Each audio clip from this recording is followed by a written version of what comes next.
Peruano! Uhul! E aí, turma, beleza? Com quem é que vocês estão aqui hoje? Com o professor Sanjay Veiga, beleza? Hoje vamos continuar conversando um pouquinho sobre a história lá da evolução. Quem lembra o que é evolução? Evolução é a modificação das espécies com o tempo. Quem foi o cara que pensou nisso pela primeira vez? Foi um cara chamado Charles Darwin. Mas eu já vou falar aqui uma história bem interessante para vocês, turma. Esse cara, eu contei para vocês que ele saiu da Europa, deu a volta ao mundo, passou pelas Américas, foi para Galápagos, Oceania, África. E aí ele voltou para a Europa. E aí quando ele chegou lá, ele teve problemas pessoais, éticos, com a religião, tá bom? Ele era um cara que ele não só era cristão, mas ele estava dentro de uma sociedade muito conservadora cristã. Hoje em dia a gente já aceita que tem a religião e tem a ciência e que são coisas que podem ser diferentes. Naquela época isso não existia, turma. Então Charles Darwin ele não queria deixar tipo os amigos dele chateados, a turma dele, a esposa dele. E aí ele foi muito relutante em estar publicando, demorou cerca de 20 anos. E ele quase não conseguia publicar. Vou falar para vocês por quê. Ele recebeu uma carta de um cara que estava no Novíssimo Mundo, se eu não me engano, aqui na Oceania por ali. Indonésia, e aí esse cara teve uma malária. E esse cara já era um naturalista, um pesquisador que também andava estudando a relação das espécies e tudo. E esse cara, durante uma febre, durante literalmente uma lombra de malária, ele pegou uma malária, deu uma febre grande nele, ele ficou assim, lá, e aí ele teve uma alucinação.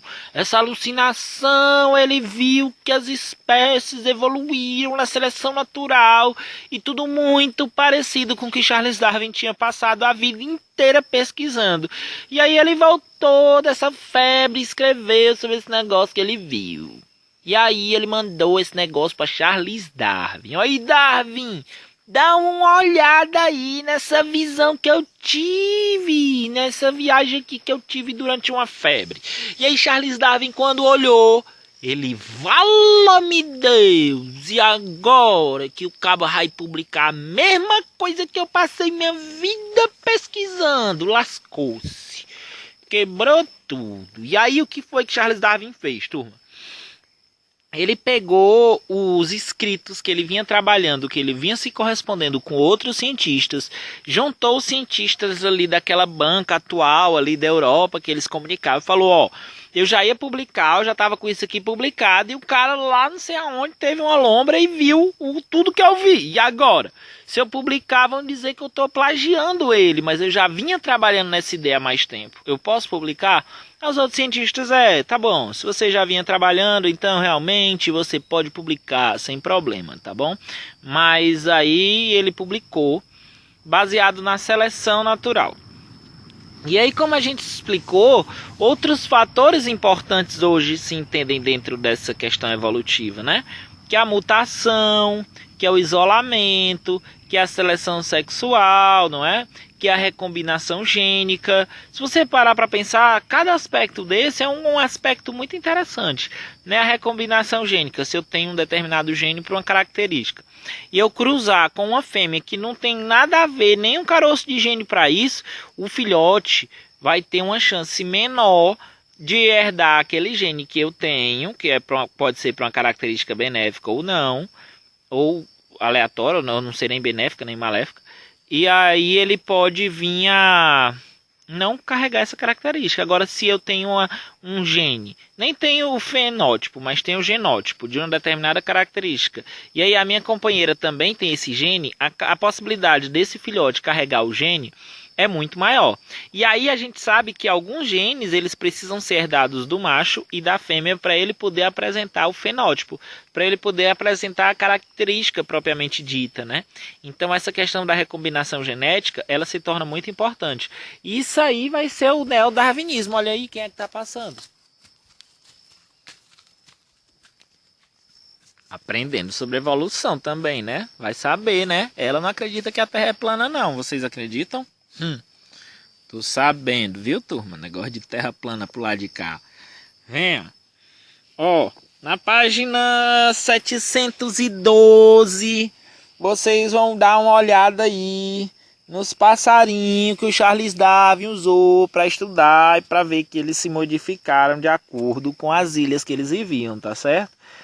Tem um monte de coisa escrita aqui, mas eu não vou ler para vocês não, porque vocês podem ler sozinhos, vocês estão aí com o livro na mão. E aqui esses passarinhos aqui vieram das ilhas lá do arquipélago de Galápagos, aonde ele coletou todos, ele colocou no museu e aí com o tempo ele foi estudando e foi percebendo que essas variedades de bico tinham relação com a alimentação deles em cada ilha e que isso foi uma modificação. Quem tinha aquele bico mais suscetível para determinada coisa, né? Aí ele se desenvolveu e aí se modificou, terminou se transformando numa espécie diferente. Olha aqui, ó, conceito darwiniano de seleção natural. Vamos ver aqui, ó, o que é que fala aqui na página 713. Tem a foto de um javali e de um bacurinzinho bem branquinho.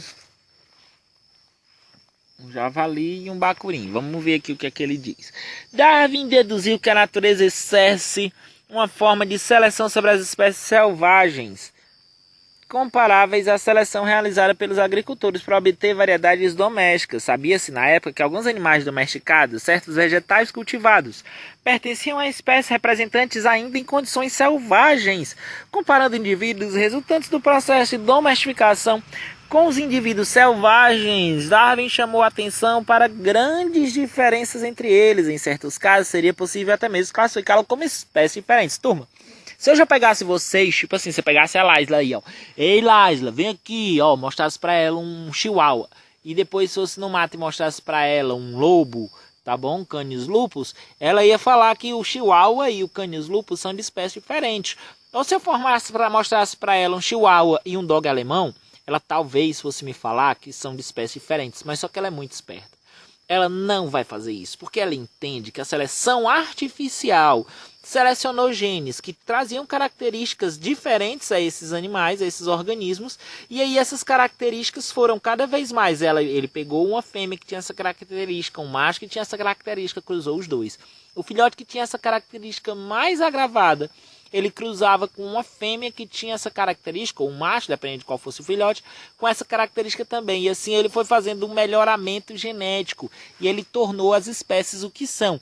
Hoje em dia os vegetais que vocês comem, tipo a batata inglesa, que só tem o nome de inglesa, que é lá dos Andes, não era desse jeito. Ela foi modificada pelos incas, foi selecionada por eles, tá bom?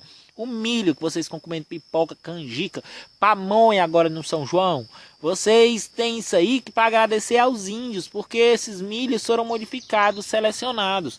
E aí as espécies domésticas, olha só, no livro de vocês, na página 713, fala aqui da planta, né, ó. Couve-flor, brócolis, repolho, couve listrada e couve-nabo, tipo, tudo vem de uma planta só, que foi selecionadas com várias linhagens diferentes, e essas linhagens, elas ocasionaram esses tipos diferentes aí também, tá bom? Olha aí, seleção natural, principal, trabalho de Darwin, página 714. A essência do darwinismo é conhecido como a teoria evolucionista baseada em pressuposto da teoria original de Darwin, que se refere à ideia da ancestralidade comum, ou seja, que todos os seres vivos em algum momento no passado compartilham de um mesmo ancestral, tá certo? Darwin tá certo nisso aí, ó. Por exemplo, hoje acredita-se que 7 e 8 milhões de anos atrás teria vivido uma linhagem de primatas que originou, por um lado, a linhagem dos chimpanzés e, por outro, a linhagem humana. Outra ideia central do pensamento darwiniano é a seleção natural, segundo a qual os indivíduos de cada espécie, mais bem adaptados ao ambiente, sobrevivem e têm maior sucesso reprodutivo. Esses princípios fundamentais da teoria evolucionista de Darwin têm sido confirmados na ciência contemporânea, tá bom? Turma, tudo isso que Darwin falou você encontra nas documentações fósseis. Vocês sabem como são formados os fósseis? É muito interessante a gente parar para pensar como são formados os fósseis. Vocês lembram das rochas sedimentares? Turma, é a prova científica da teoria da evolução, tá bom? os fósseis eles são formados com as rochas sedimentares. As rochas sedimentares, como o nome diz, são sedimentos, tá? Que vêm de montanhas, de rios, em chuvas, e aí são depositados em áreas mais baixas, em depressões. E aí, com o tempo, uma camada sobre a outra, elas vão exercendo um tipo de pressão. E essa pressão é tão grande que esses sedimentos se transformam em rochas, tá bom? E essas rochas, muitas vezes, são muito resistentes, tá? E aí, dentro dessas rochas, os cientistas, eles encontram marcas como se fossem carimbos das criaturas que viveram antigamente. E aí ele vai encontrar esses fósseis, eles são a maioria das vezes formados por espaços ocos, que foram deixados pelo osso. Por exemplo, um bicho está lá morto na lama, e aí ele vai se decompor, mas vai ficar o espaçozinho oco lá de onde tinha os ossos, às vezes onde tinha a pele, às vezes onde tinha os pelos, as escamas, tá bom? Podem ser ovos também. E aí eles vão ser preenchidos, esse espaçozinho, por outros minerais, que tem moléculas menores que terminam chegando lá junto com a água. E aí esses são os fósseis, tá bom? E os cientistas eles conseguem datar, tá bom? Esses fósseis através de degradações radioativas que existem nessas camadas. E aí eles podem também falar mais ou menos em que época esses animais viveram. E olha só que interessante, eles percebem que os animais eles vêm tipo de criaturas mais simples que vêm se diversificando, né? Que a nossa linhagem ela veio, por exemplo, de peixes. No começo, os primeiros fósseis só tem peixe de vertebrado.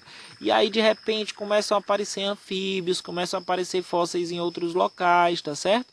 E aí depois começam a aparecer répteis, começam a aparecer, vem os dinossauros, vem as aves, vem os mamíferos, tá bom? E aí a gente vai entendendo essa questão da data, da datação e das eras diferentes que aconteceram no nosso planeta, tá bom, turma? E tiveram épocas que no nosso planeta só tiveram animais aquáticos. E aí depois os animais foram colonizando a Terra, tá bom? Turma, dos campos de fósseis mais importantes do mundo inteiro, tá certo? É a Chapada do Araripe, tá bom? Que vai ter mais ou menos cerca uma média lá de 70, 60 milhões de anos, tá? E lá vocês podem estar encontrando, por exemplo, a maior coleção de pterossauros, muitos peixes, muitos anfíbios, muitos animais interessantes, insetos, tá certo? Jacarés, animais que viviam lá naquela região.